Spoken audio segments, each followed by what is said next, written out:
Hi, Dr. Kevin Windisch from Sparks Pediatric and Adolescent Medicine. Welcome to our video series for students. Real quickly, this is our information. So our website address is right here, www.sparkspeds.com, and our Facebook address, facebook.com/sparkspeds.nv, and our phone number here. We would love to help you if you're having difficulties or would like to schedule a rotation. Please feel free to give us a call and we'll see what we can do to get you in. If you'd like us to consult on a patient, we'll be happy to see that patient. However, please realize we can't really help you over the telephone or over the internet, because that's just not good medical care. Ooh, and I see we have stuff that needs to be deleted off here.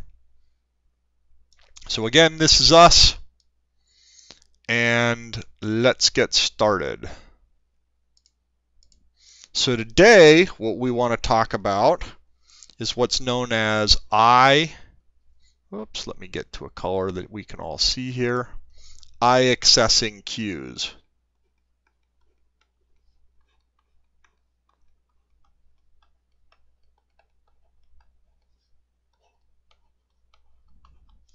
Now this comes out of a branch of psychology known as neuro-linguistic programming.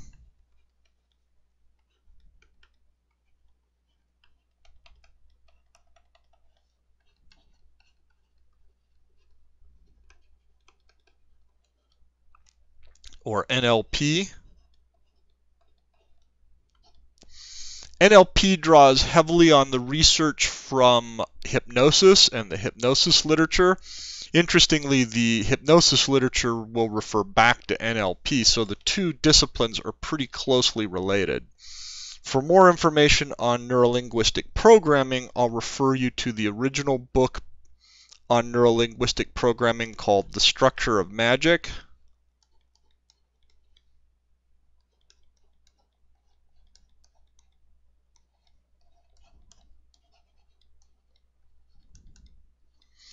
And that book is written by Bandler and Grinder.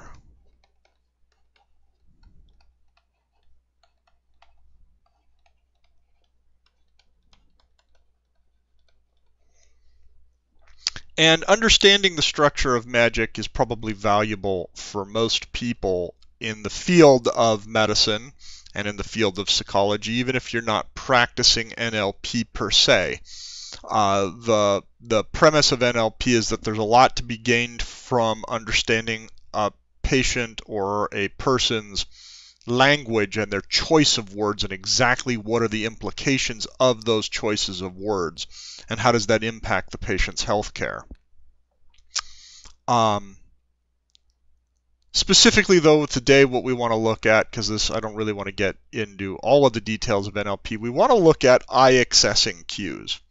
Now, eye-accessing cues, one of the premises of neurolinguistic programming, and for that matter a lot of psychology, is that the central nervous system that controls both your motor and your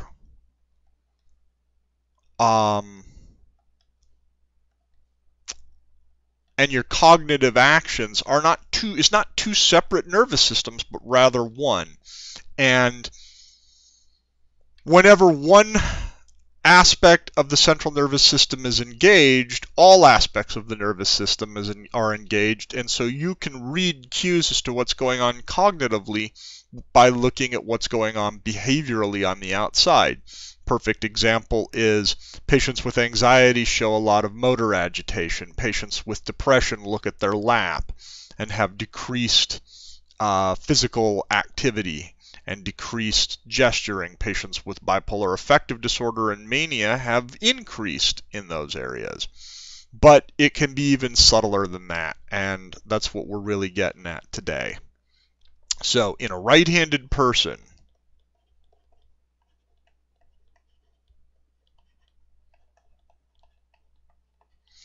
when you ask them to, and we're going to call this the right side,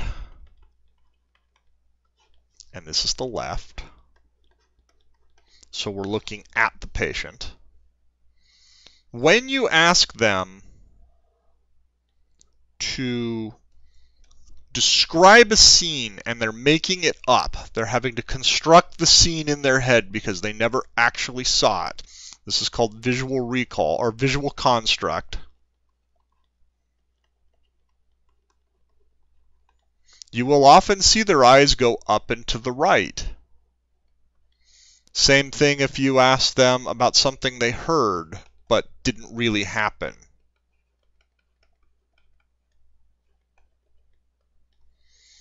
Okay, and then finally, if they're thinking about how they're personally feeling, where they are in space, or to describe motor activities to you, or past motor activities, that's called kinesthetic.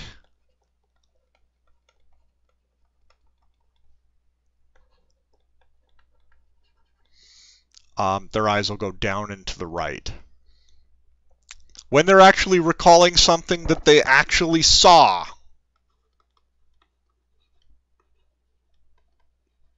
something they actually heard,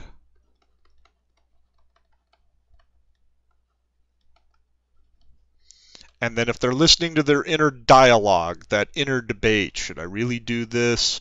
Well, what if I do this? Is this a good idea, bad idea? You shouldn't do this. This is a bad idea. Don't cross that street. Don't spend that money. Their eyes will go down and to the left. So when you see this, you know they're having an internal debate.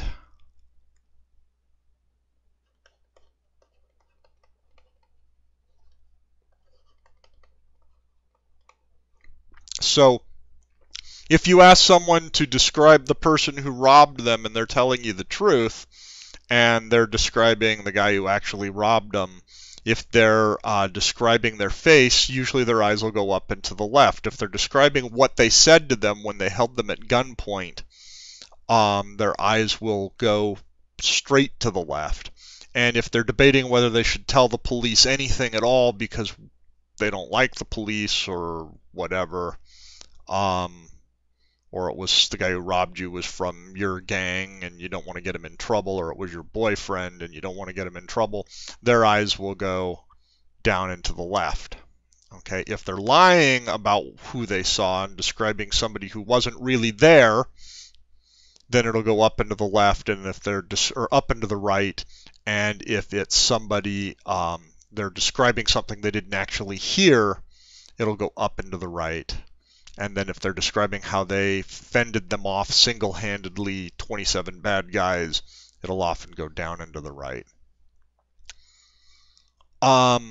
This is often reversed in a left-handed person, but not always. So handedness comes into play here. So now we'll look at a video of one of my graduate students who was looking at my eye accessing cue chart on my wall and asked me about it, and I said, watch what happens when and I posed her a couple of questions and we videotaped it. So let's look at that video now. And I'll sign off now saying, hope this was helpful for you, and if we can be of assistance here, either to see your child or to see a patient for you, give us a call at 775-359-7111. All right, so first I want you to just describe something from your childhood. Describe your house or your bed. My bed, when I was a kid? Mm-hmm. It had Little Mermaid sheets. It was a twin bed.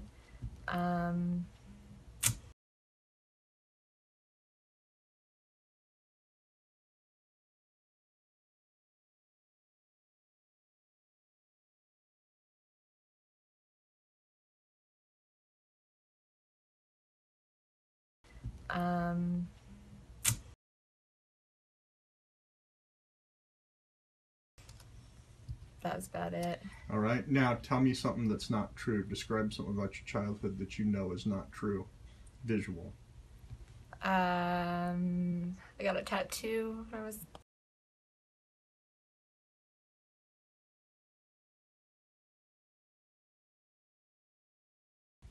I I got a tattoo when I was